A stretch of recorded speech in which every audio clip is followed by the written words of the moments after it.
If you're anything like me, you're probably someone who can appreciate a painting but wouldn't call themselves an art aficionado. You'll probably find a lot of modern art pretentious and hard to understand, and when you walk through an art gallery, you just scan the wall of paintings, not really taking anything in. Well, the good news is that all that's about to change, because not only am I going to be talking about Yorkshire artists, but I'm going to be helping you to read and understand art, so that hopefully you'll get a better appreciation of it. Now, if you've been watching a lot of my videos, you'll have noticed a variety of paintings in the background, and these are all done by my mum, so big round of applause to her if you enjoy them. Now, whenever we talk about Yorkshire art, the four names we're constantly bombarded with is David Hockney, Damien Hirst, Barbara Hepworth and Henry Moore. So I'm not going to be talking about any of them because I think they've gotten far too much attention and they can sit things out for once. So this isn't going to be a comprehensive history of art in Yorkshire, not just because I don't know enough about it to do it justice, but also I can't talk passionately about art which I don't enjoy. Rather, what I've done is curated a collection of artists whose work has resonated with me. Now, despite me clearly explaining my reasoning, undoubtedly there'll be people who simply don't listen and will comment, "Oh, why didn't you include such and such artist?" Well, you know. Now, full disclosure, I am biased towards more traditional forms of art. That's just my personal preference. I don't particularly enjoy abstract art. I can't really understand it. So if that's the type of art you're into, well, I don't think this is the video for you, but obviously I'd recommend watching it anyway to broaden your horizons. Let's start with the Victorian photographer Frank Meadow Sutcliffe. Now, you may not think that photography is art, but it is, and Sutcliffe, born in Leeds in 1853, was one of the finest when it came to capturing ordinary life at the time. Based in Whitby, his photographs are richly detailed and capture life as it was.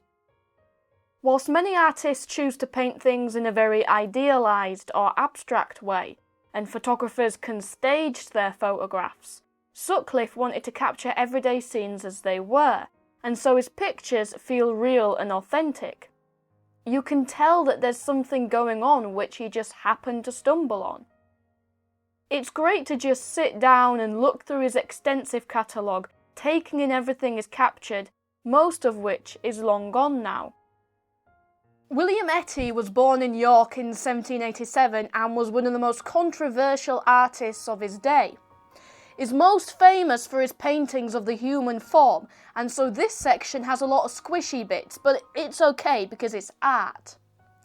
What makes him interesting is this.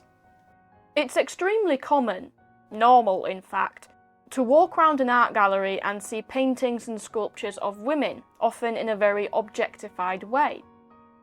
And whilst Etty certainly contributed to that, he also subverted it through his paintings of men.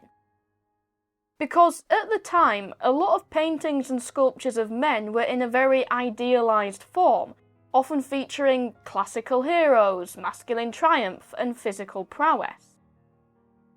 But what Etty did was present the male form in a way completely opposite to that.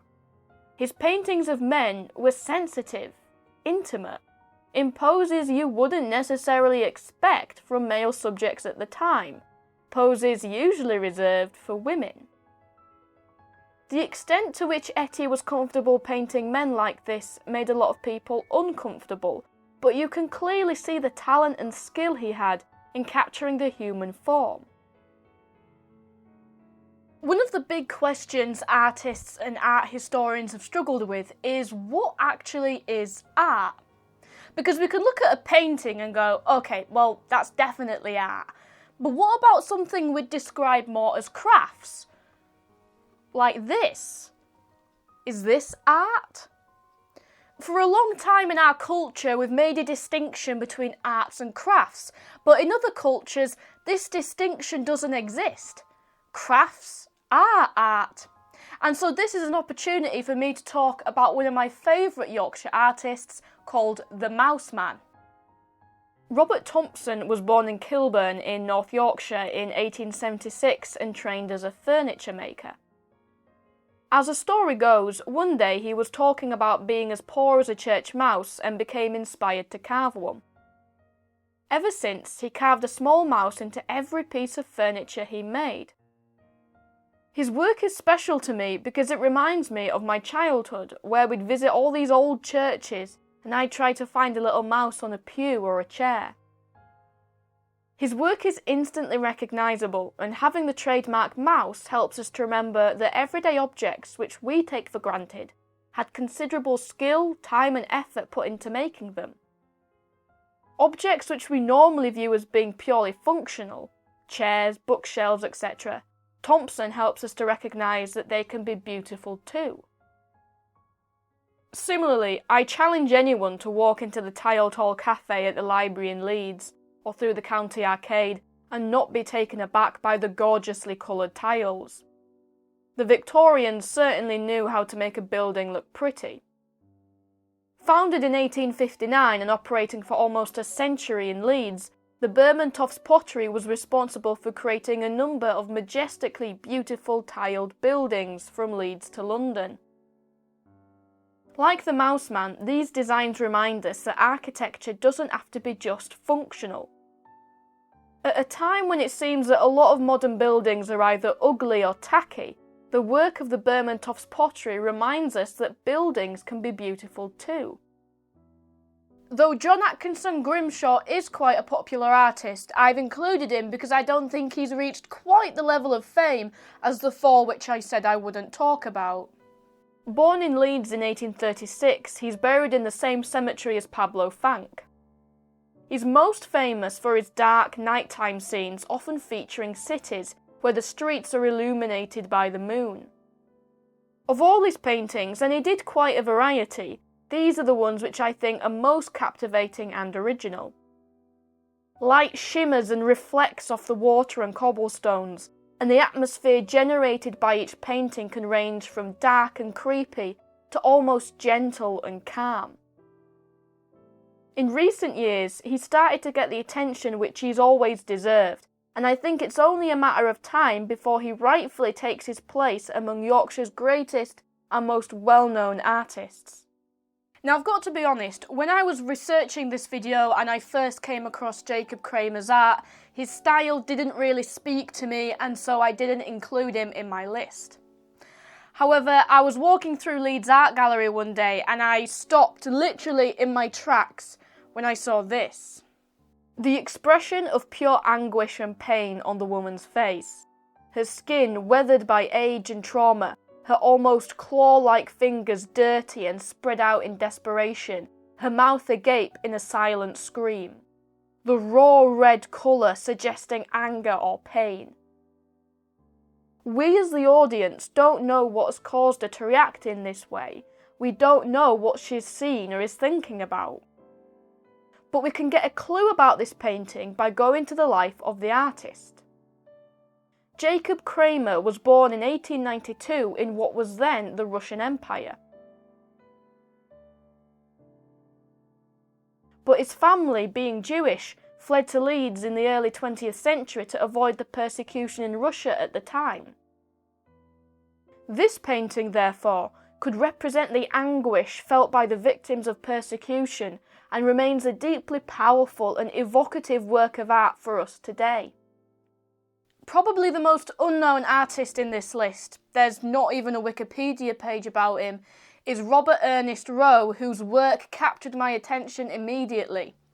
It's very difficult to find out anything about his life, which is a real shame as he was brilliantly talented. Born in 1851, he painted a number of scenes of the Yorkshire coast, especially around Scarborough, and what got my attention is the way he painted sea storms. You can almost hear the waves crashing against the seawall, the boats being lifted and carried by the waves. The motion of the sea feels so realistic, almost as though he's just taken a picture of it. It's supremely tragic that someone so skilled and talented has been virtually ignored. Well, until now, that is. Of the 10 artists in this list, only one is a woman. And unfortunately, that disparity is representative of how, in art galleries and museums, female artists are disproportionately underrepresented. As the Guerrilla Girls highlighted in their iconic 1989 poster, despite 85% of nudes in the gallery being of women, female artists themselves only made up 5%. And so, acknowledging this disparity in the way we talk about art, here's an opportunity to look at a female Yorkshire artist who has slipped under the radar. Gertrude Spurr was born in Scarborough in 1858 and emigrated to Canada in 1890. Known mostly for her landscapes, she was able to capture these wonderfully gentle, serene scenes.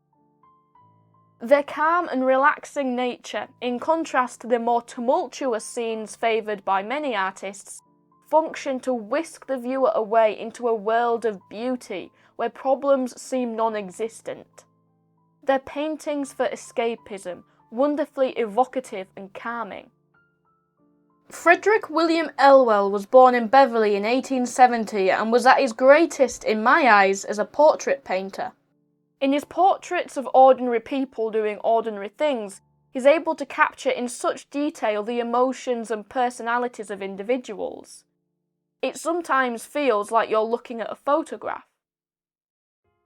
These people aren't particularly special, we don't know who they are, but Elwell has chosen to paint them, and we can relate to them. We feel like we've met people like this before. And whilst he painted a brilliant portrait of King George V, I think his real strength lies in capturing ordinary people whose faces and lives we can see in our own. All the artists so far on this list are dead, so let's finish off with one who's still alive. Simon Palmer was born in Yorkshire in 1956, moved to London, and then returned to Yorkshire to paint its countryside. What I love about his work is his almost storybook feel. They're realistic, but also stylised and feel slightly otherworldly.